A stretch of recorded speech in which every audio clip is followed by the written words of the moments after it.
21번 보겠습니다. 공인중개사법령상 중개보수에 관련된 설명 중 틀린 것은. 보수에서는 해마다 두 문제가 나와요. 하나는 21번처럼 서술형으로, 또 한 문제는 22번 문제처럼 계산 문제로, 이렇게 두 문제가 나오는데 21번은 중개보수에 관한 설명, 틀린 것을 찾아라 그 말입니다. 1번 개업 공인중개사의 고의 또는 과실로 인하여 거래 당사자 간의 거래 행위가 무효 또는 취소 또는 해제가 된 경우에는 중개보수를 받지 못합니다. 맞습니다. 그렇지만 개업공인중개사의 고의 과실 없이 그 거래 행위가 무효, 취소 또는 해제되었을 때는 보수를 받을 수 있습니다. 2번 주택의 중개에 대한 보수는 국토교통부 령이 정하는 범위 안에서 시도 조례로 정합니다. 맞죠? 그렇지만 주택 외의 중개 대상물에 대한 중개 보수는 이거는 조례가 없고 국토교통부 령으로 정합니다. 그래서 주택은 국토교통부 령이 정하는 범위 안에서 시도 조례로 정하고 주택 외의 중개 대상물에 대한 중개 보수는 국토교통부 령으로 정한다는 거 이렇게 구분해서 알아두세요. 2번 질문 맞습니다. 3번 주택의 소재지와 중개사무소의 소재지가 다른 경우에는 개업공인중개사는 중개사무소의 소재지를 과다라는 시도 조례에서 정한 기준에 따라 중개보수 및 실비를 받아야 합니다. 그런 질문이죠. 4번 질문 중개보수 지급 시기는 개업공인중개사와 중개의뢰인의 약정으로 정하되 약정을 하지 않았을 때는 중개가 완성된 날로 한다? 아니죠. 거래대금 지급이 완료된 날로 합니다. 거래대금 지급이 완료된 날, 즉 잔금 지급하는 날을 말하는 거예요. 그래서 거래대금 지급이 완료된 날로 한다. 자, 그래서 틀린 것은 4번. 그다음에 5번 질문 중개 대상물인 건축물 중 주택의 면적이 2분의 1 이상인 경우에는 주택 규정을 적용하고 주택의 면적이 2분의 1 미만인 경우에는 주택 외의 보수 규정을 적용합니다. 맞지요?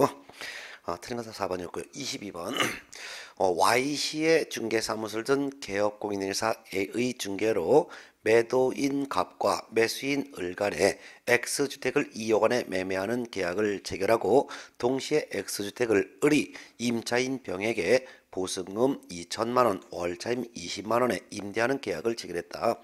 이때 개업공인중개사 A가 을로부터 받을 수 있는 중개보수의 총액은 해놨어요.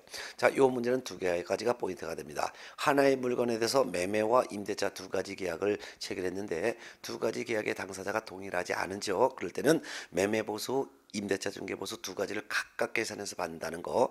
또한 이 경우에 문제는 누구한테 받느냐, 을 일방으로부터 받는 걸 물어봤어요. 그래서 을로부터니까 일방 이렇게 표시해야 되겠죠. 네. 자, 그러면 Y시의 조례로 정한 기준이 나와 있습니다. 자, 주택은 국토교통부령이 정하는 범위 안에서 시도조례로 정하기 때문에 구체적인 보수율은 조례에서 정한다고 봤습니다. 자, 그러면 매매 교환의 경우에 요율이 이렇게 쭉쭉 나와 있고 임대차의 경우에도 요율이 쭉 정해져 있고 한도기 정해져 있습니다. 그러면 매매 보수와 임대차 보수를 각각 받아야 되겠죠. 그러면 매매 금액을 봅니다.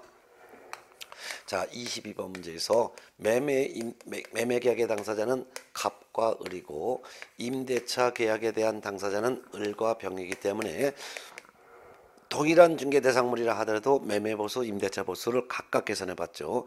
매매보수는 매매 금액이 2억 원이에요. 그래서 거래 금액 곱하기 요율을 곱합니다. 2억 원은 2억 원 이상에 해당되는 거죠. 그래서 2억 원을 포함한 게 바로 2억 원 이상이에요. 그러니까 요율은 0.4%라고 줘줬어요. 0.4. 그럼 2억 곱하기 0.4는 248.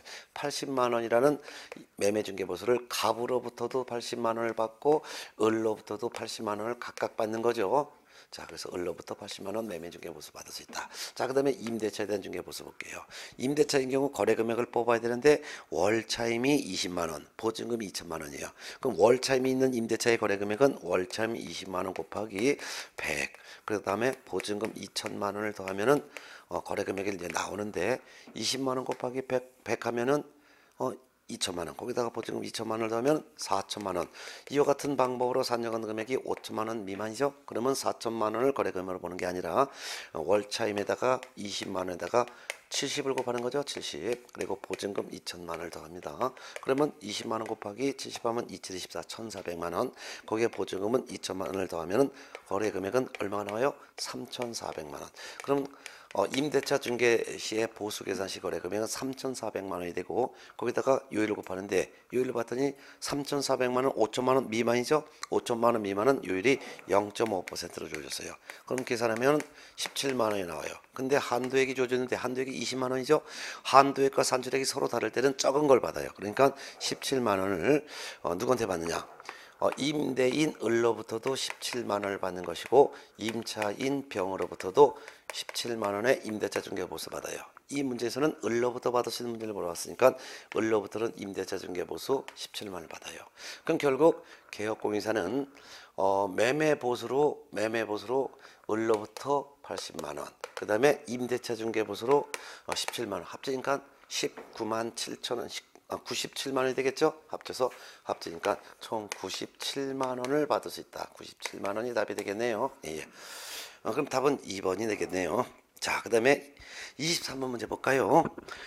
교육에 관한 설명이 다 옳은 것은 1번 중개사무소 개설 등록을 신청하려는 자는 연수교육 받아야 한다? 아니죠. 실무수습을 포함하여 실무교육 받아야 되겠죠.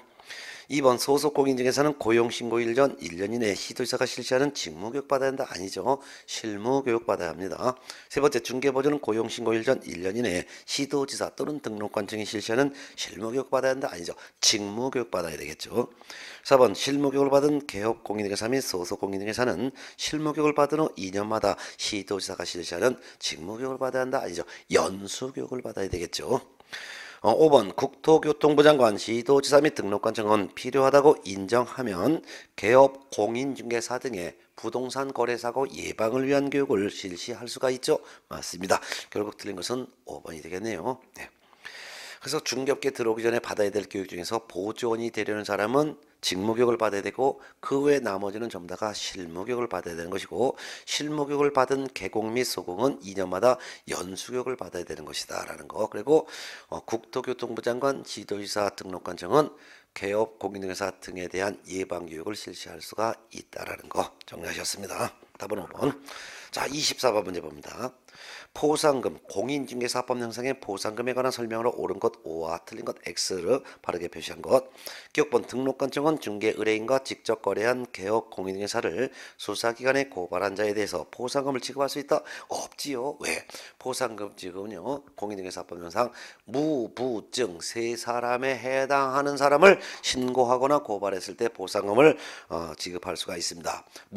무등록 중개업을 한 자, 부정한 방법으로 등록한 자, 등록증 또는 자격증을 양도한 자 또는 양수받는 자를 등록관청에 신고하거나 수사기관에 고발을 하면 등록관청이 보상금을 지급할 수 있습니다.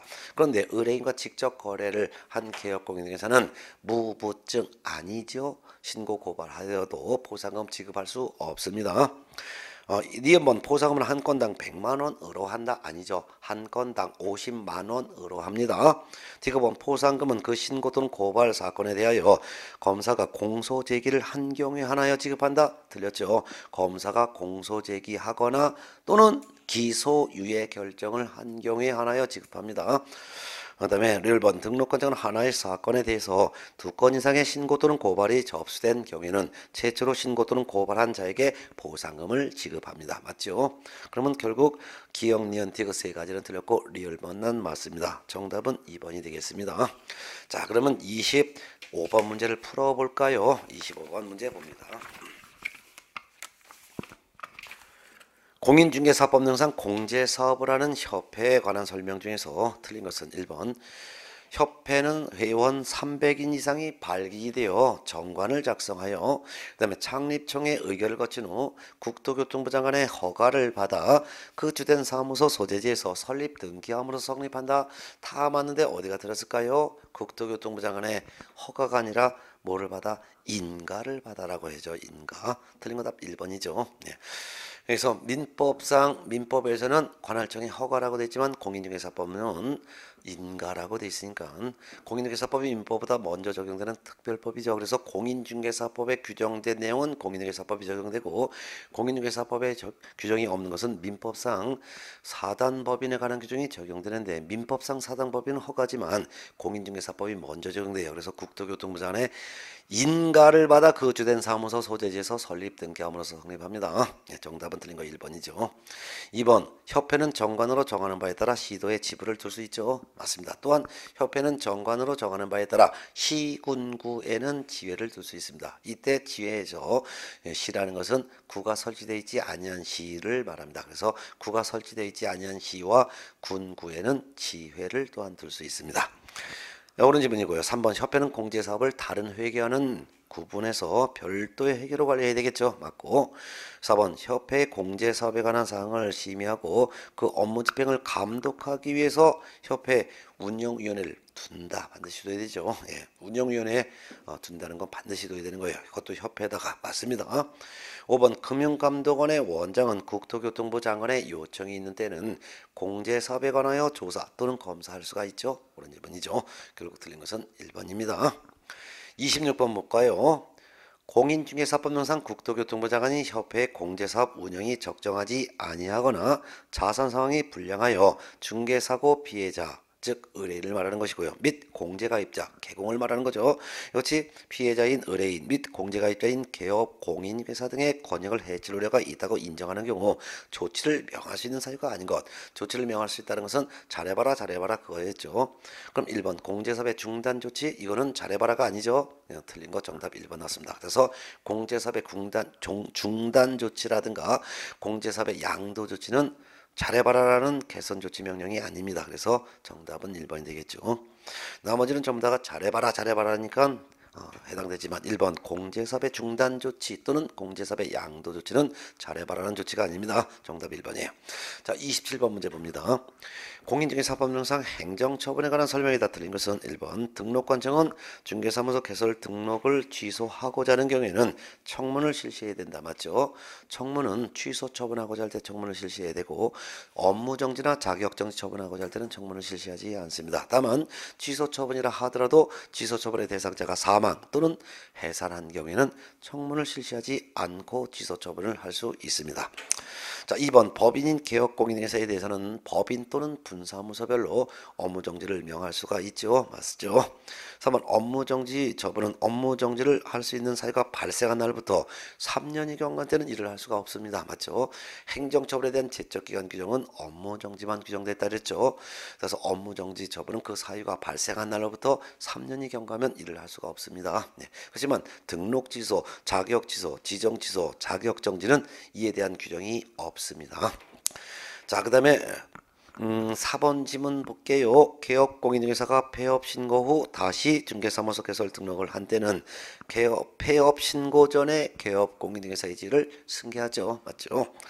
5번 폐업 신고 전에 개업공인중개사에 대하여 행한 업무정지 처분의 효과는 그 폐업 신고일로부터 1년간 다시 중개사무소 개설 등록을 한 자에게 승계된다. 아니죠. 폐업 신고일부터가 아니라 그 업무정지 처분일부터 1년간 폐업 신고 다시 등록한 개업공인중개사에게 승계됩니다. 그래서 폐업 신고 전에 업무정지 처분의 효과와 과태료 처분의 효과는 그 처분일로부터 1년간 재등록한 개업공인중개사에게 승계되는 것이에요. 자, 그래서 틀린 것은 5번이 되겠네요. 그 다음에 28번 문제. 공인중개사 법령상 중개사무소 개설 등록을 반드시 취소해야 되는 사유가 아닌 것. 등록을 취소해야 되는 사유 외우고 있죠. 사부가 결혼했다. 이양이 속았다고 2번 엎어지고 지랄 떨었다. 사부결 이양속 2번 없지. 이게 머릿속에 싹 와야 돼요. 이런 문제 나왔을 때는 두 문자로 등록을 반드시 취소해야 되는 사유 사부결 이양속 2번 없지 딱 써놓고 거기가 아닌 거를 찾아봐야 됩니다.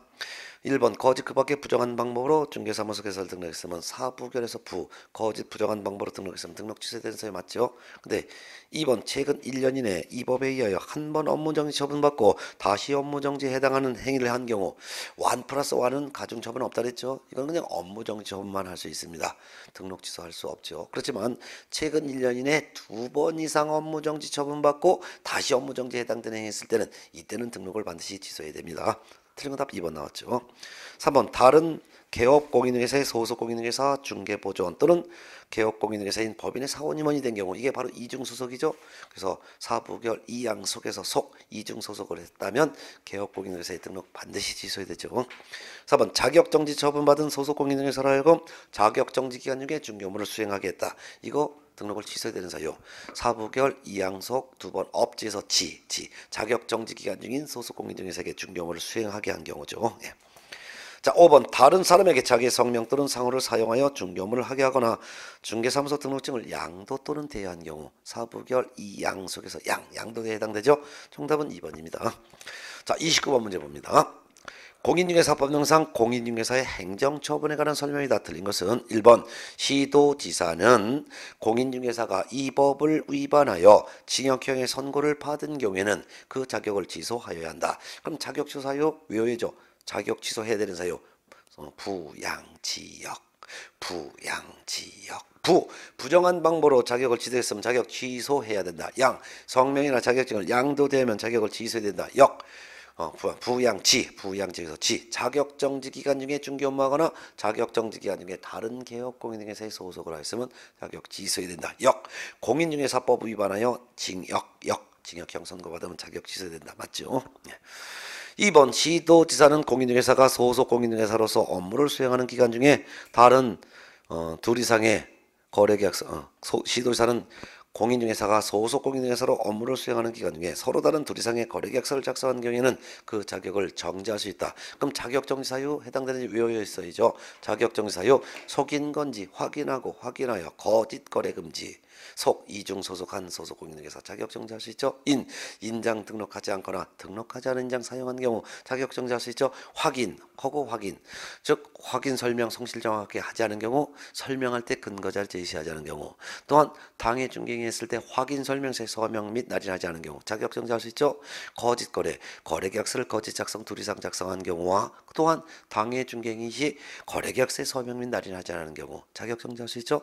금지행위에 해당되는 행위 했을 때 자격 정지할 수 있죠. 그러니까 맞죠. 그래서 속인 건지 확인하여 거짓 거래에서 거짓 거래 둘 이상의 거래계약서 작성한 경우 여기에 해당되죠. 자격 정지할 수 있다. 맞죠.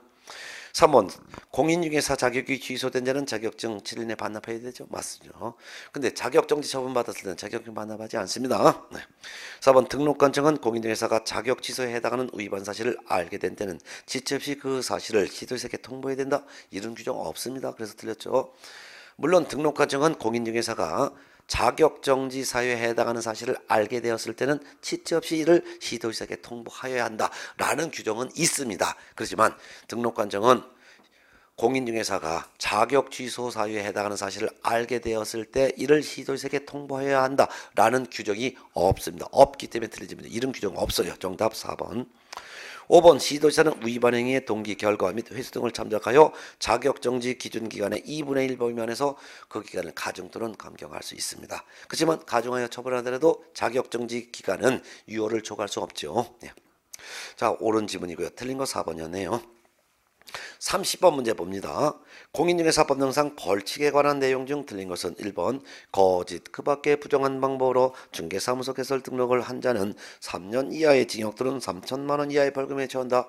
이거는 암기하고 있어야지만 맞아요. 3년 이하의 징역 또는 3천만 원 이하의 벌금 형사유 6가지. 무부증직상투 무등록 중개업을 한 자. 거짓 부정한 방법으로 등록한 자. 증직상투에서 증 금지행위에서 양도할 선 금지 증서를 중개하거나 증서에 매매업을 한 자, 즉 의뢰인과 직접 거래한 자, 거래 당사자 쌍방 대리한 자, 미등기 전매를 중개하는 등 탈세 투기를 조장한 자 해당되는 거 맞죠? 2번 다른 사람에게 자기의 성명을 사용하여 중개업무를 하게 한 개업공인중개사는 1년 이하의 징역 또는 1천만 원 이하의 벌금에 처한다. 이것도 맞죠? 1년 이하의 징역 또는 1천만 원 이하의 벌금을 사유. 이양이 속아서 사투벌여 정비사 사급났다. 이양이 속아서 사투벌여 정비사 사급났다. 이중 등록.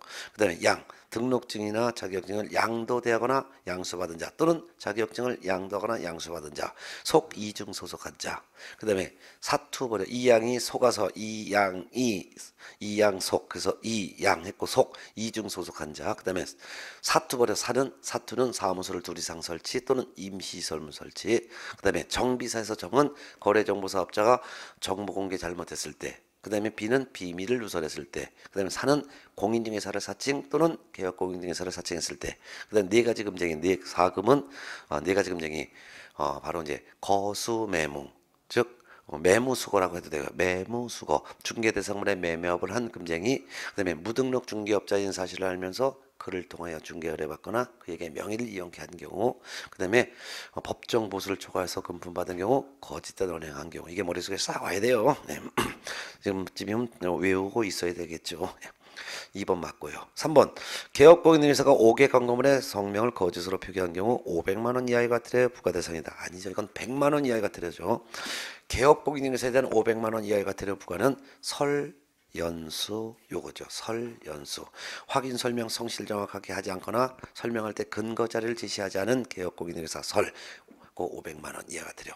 그다음에 연수. 실무교육이나 연수교육 받고 2점마다 연수교육 받지 않은 개업회사 그 500만 원 이하 과태료. 이거는 100만 원 이하가 들어요. 100만 원 이하가 들어. 100만 원 이하가 들어. 이복의 문패 반납. 여기서 이복의 문패 반납에서 바로 이 사무소 이전 후 10일 이내 신고하지 않은 경우 100만 원 이하가 들어. 보 중개 완성 시 보증 설정 사실을 설명하지 않거나 보증관계 증서 사본을 교부 제공하지 않은 경우, 그다음에 개 사무소의 등록증 등 게시할 서류 게시하지 않은 경우, 그다음에 문 법정 문자를 사용하지 않거나 5개 광고물의 성명을 거짓으로 표기했거나 이런 경우죠. 그다음에 폐업 휴업 신고 미리 하지 않은 경우, 반납 등록증 자격증 반납하지 않은 경우입니다. 정답은 3번이죠. 뭐 이런 문제는 그냥 뭐 암기가 되어 있으면 답을 맞추는 거고, 암기가 안 되면은 뭐 아무리 시간을 줘도 답을 풀지 못하니까, 외우지 못한 분들은 이런 문제 풀라고 하지 말고 다른 문제로 넘어가셔야 돼요. 네. 정답은 3번이고 4번 문제 봅니다. 30번에서 4번 지문. 소속 공인중개사가 이 법 위반 행위를 하였더라도 그를 고용한 개업 공인중개사가 위반 행위를 방지하기 위해서 상당한 주의와 감독을 게을리하지 아니한 경우에는 개업 공인중개사에게는 벌칙을 가할 수가 없다. 그렇죠? 없죠. 뭐 양벌 규정에서는요, 개업 공인중개사가 고용한 소속 공인중개사나 보조원이나 사원 임원이 중개 업무에 관하여 징역 또는 벌금형에 해당되는 행위를 한 때는 그 행위자는 징역 또는 벌금형으로 처벌하고, 이들을 고용한 개업 공인중개사는 해당 주에 규정된 벌금형으로 처벌한다. 다만 개업 공인중개사가 그 위반 행위를 방지하기 위해서 상당한 주의와 감독을 게을리하지 않은 경우에는 개업 공인중개사는 벌칙을 가하지 않는다 했었죠. 네, 맞는 지문이죠. 그 다음에 이제 5번. 업무상 알게 된 비밀을 누설한 자는 1년 이하의 징역 또는 1,000만 원 이하의 벌금에 처하지만 다만 피해자의 명시한 의사에 반해선 벌할 수가 없죠. 맞죠? 결국 틀린 것은 3번이죠. 자, 30번까지가 이제 공인중개사 법령이고요. 보통 공인중개사 법령에서 30문제가 나오고, 그 다음에 이제 부동산 거래 신고 등에 관한 법령에서 보통 4문제 정도가 나오는데요. 그래서 31번부터가 이제 바로 부동산 거래 신고 등에 관한 법령의 문제가 되겠습니다. 자, 31번. 부동산 거래 신고 등에 관한 법령에 관한 다음의 설명 중 틀린 것은 1번. 이 법은, 즉 부동산 거래 신고 등에 관한 법은 부동산 거래 등의 신고 및 허가에 관한 사항을 정하여 건전하고 투명한 부동산 거래 질서를 확립하고 국민 경제에 이바지함을 목적으로 하죠. 맞죠? 네. 2번. 택지개발촉진법, 주택법 등 대통령령으로 정하는 법률에 따른 부동산에 대한 공급계약. 이게 바로 택지 분양권이나 아파트 분양권에 대한 분양계약을 말하는 거죠. 그래서 아파트 택지 분양에 대한 택지 분양권에 대한 분양계약 또는 아파트 분양계약을 우리는 공급계약이라고 하는데, 이런 공급계약을 체결한 경우에도 신고해야죠. 맞죠? 언제? 계약 체결일로부터 60일 이내 신고관청인 부동산 등 소재지 시군구청장에게 부동산 거래 신고를 해야 됩니다. 맞죠? 3번. 개업공인중개사가 거래계약서를 작성 교부한 경우에는 개업공인중개사와 거래 당사자가 공동으로 신고해야 된다. 아니죠. 개업공인중개사가 거래계약서를 작성 교부했을 때는 개업공인중개사가 신고하여야 합니다. 거래 당사자는 신고 의무가 없습니다. 정답은 3번. 4번 질문. 신고를 받은 신고관청은 그 신고 내용을 확인한 후 신고인에게 신고필증을 지체 없이 발급해줘야 되겠죠. 맞죠? 5번. 부동산 등의 매수인은 신고인이 신고필증을 발급받은 데는 부동산 등기 특별조치법 제3조 1호에 따른 검인을 받은 것으로 봅니다. 맞죠?